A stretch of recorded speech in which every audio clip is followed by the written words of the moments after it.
Bakunzi ba N-Africa TV twongeye kubasuhuza tunabashimira ko mudahwema kudukurikira. Uyu munsi turi mu mujyi wa Kigali. Kamera za N-Africa TV zaje mu mujyi wa Kigali. Turimo turaganira n'umutumirwa twaje dusanga tugira ngo tumuhe umwanya atwibwire, atubwire ibyo akora, noneho niturangiza dukomeze n'ikiganiro. Namara kutwibwira ariko turanamusaba kugira ngo aze kuturagiza isengesho kugira ngo ikiganiro kigende neza. Ni karibu rero mutumirwa wacu, mwatwibwira mukibwira abadukurikiye, mukanadusengera kugira dutangire ikiganiro cyacu n'isengesho. Murakoze, nitwa Bishop Desange, ndi umuyobozi w'itorero Seek for God. Nkaba mu buzima busanzwe ndi directrice. Imana iduhana umugisha. Warunsabye ngo dusenge mbere yuko dutangira ikiganiro. Reka twubahe Imana dusenge, kandi ngushimiye no kuba wantumiye. Imana iguhe umugisha. Amen. Uhoraho Mana yacu, turagushimiye imbabazi zawe n'ubuntu bwawe bituma tudashiraho. Tugushimiye uyu mwanya mwiza tugiye kuganira n'abadukurikiye. Uwiteka, ndakwinginze ngo twese uduhane umugisha. Imbaraga z'Umwuka Wera zibane natwe zituyobore. Ni mu izina rya Yesu nsabye nizeye. Amen. Murakoze cyane, bamaze kutwibwira, mutubwiye ko muri umushumba, muri umuyobozi w'ishuri, muri umubyeyi wubatse. Ndagira ngo rero utangire utubwira uko ibyo bintu bihuza. Ubihuza gute? Biroroshye, bisaba ikintu cyose kugiha umwanya wacyo. Ubwonko burakora, buragutse, ntabwo wakora ikintu kimwe. Ukora ikintu kimwe gusa ntabwo watera imbere. Ahubwo bisaba ngo ugire inshingano nyinshi, ariko umenye gukora ikintu cyose mu mwanya wacyo. Yego.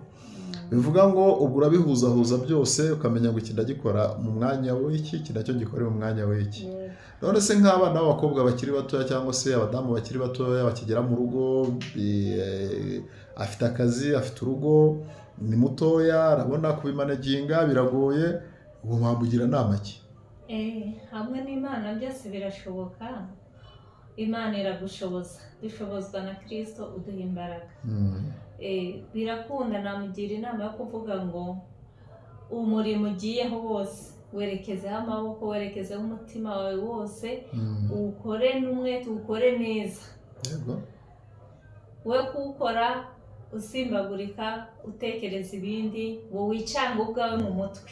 Oya, reka kwicanga mu mutwe, ahubwo aho uri uwukore neza, nugera mu wundi mwanya uwukore neza. Ukoze cyane. Hanyuma ndagira ngo noneho rero nkubaze, ese niba nibuka neza twigeze kuganira umbwira yuko wagiye ukora ama business atandukanye. Business ntabwo ari ubwa mbere uyigiyemo, cyangwa se wenda ushobora kuba warabihagaritse bitewe n'inshingano za gishumba, ariko ndagira ngo tuze kuza kugaruka kuri business muri rusange. Ni nabyo wize no muri kaminuza ngire ngo wize ibintu bijyanye numva wize ubukungu n'iterambere. Aha, wize ubukungu n'iterambere. Iyo tuvuze iterambere wumva iki? Cyangwa se wabwira abadukurikira iterambere ni iki? Kuvuga iterambere buriya uwaba twumva yavuga ko iterambere ari iki? Iterambere hari imbere, hari n'inyuma, hari n'aho uhagaze. Gutera imbere rero ni ukuba wavuye inyuma ukava n'aho uhagaze ukagera ahandi wifuza kugera. Niko gutera imbere, ukajya imbere. Niryo terambere, ni ukuva kutaguma aho wari uri. Ngira ngo mbwire abantu kunyurwa, kuvuga ngo uranyuzwe si ukuguma hamwe, ahubwo ni uko utakwiganyira ngo wihebe. Ariko ndabashishikariza gutera imbere, kuva aho wari uri. Niba wakoraga iki ukagikora bikavamo, tekereza n'igisumbuyeho. Niba wavuze ko nakoze ibintu byinshi kandi nibyo, hari ibyo nagiye ndeka kubera ko nshatse gutera imbere kurutaho. Hari n'ibyo nagiye ndeka kuko mbonye ko inshingano za gishumba bitari kujyana, ariko ngashaka n'ikindi bijyanye. Sinshobora ngiye gukora ikintu kimwe, oya, kuko icya mbere ni ukumenya kubyorganiza. Ariko hari ibyo wakora ukabona bitari kujyana ugashaka ikindi. Ni ukuvuga ngo icyo natangiriyeho si cyo nagumyeho. Utangirira ku cyo ufitiye ubushobozi, ufitiye igishoro. Nta gishoro kiba igishoro cyarabuze. Oya, abavuga ngo igishoro cyarabuze biterwa n'ukuri kubyumva. Ntabwo ngiye numvikana nabo. Uzi ko umuntu ashobora kuguha amafaranga aho kugira ngo uyahahe yose, ugashaka ikintu wayakoramo ukakibona. Ntabwo kibura.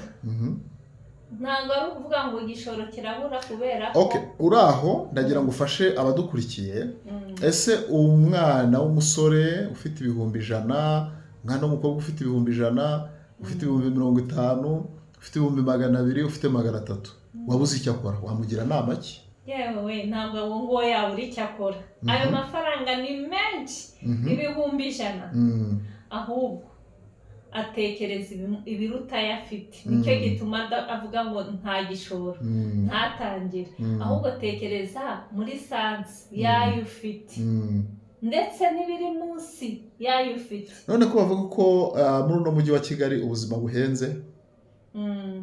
Ngo burahenze ntiwashobora kubwira mukure mu business cyane rwose. Oya, ntago buhenze. Nanjye natangije ntangiza make kandi muri Kigali. Niba atari ibanga se utangira bwa mbere watangije nk'amafaranga angahe? Ntangira ubwa mbere natangije ibihumbi 400.